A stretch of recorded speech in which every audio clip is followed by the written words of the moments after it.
sa mga Amerikano. Kilala rin siya sa kanyang matinding pagmamahal sa bayan at sa kanyang panawagang magkaroon ng pagkakaisa ang mga Pilipino. General Antonio Luna. Jose Rizal, sinikilang pambansang bayani ng Pilipinas. Si Rizal ay isang manggagamot, manunulat, pintor at makabayan.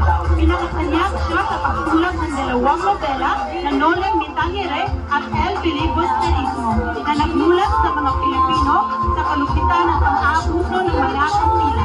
Dahil sa kanyang mga aklat at walang sawang pagmamahal sa bayan, siya ay naging inspirasyon ng mga Pilipino upang ipaglaban ang kalayaan. Jose Rizal.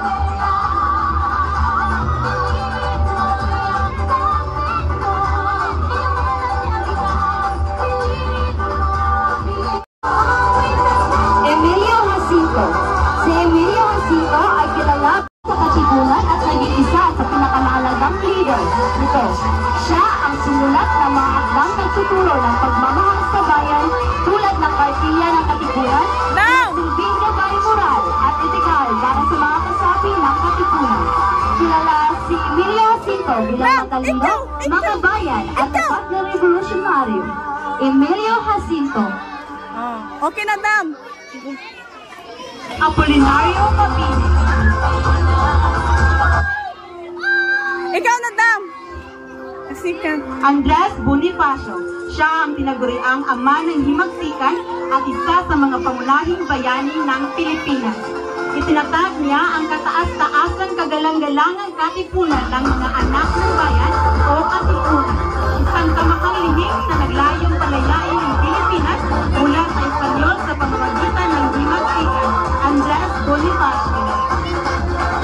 Lapu-Lapu. Si Lapu-Lapu ay isang dato ng Mactan at kinikilalang unang bayani ng Pilipinas. Siya ang namuno sa kanyang mga mandirigma laban kay Ferdinand Magellan at sa mga Espanyol na tinaguriang labanan sa Mactan. Hanggang ngayon, siya ay kinitingala bilang unang leader na nagpakita na ang Pilipino ay handang ipagtanggol ang kanyang bayan laban sa mananakop. Lapu-Lapu.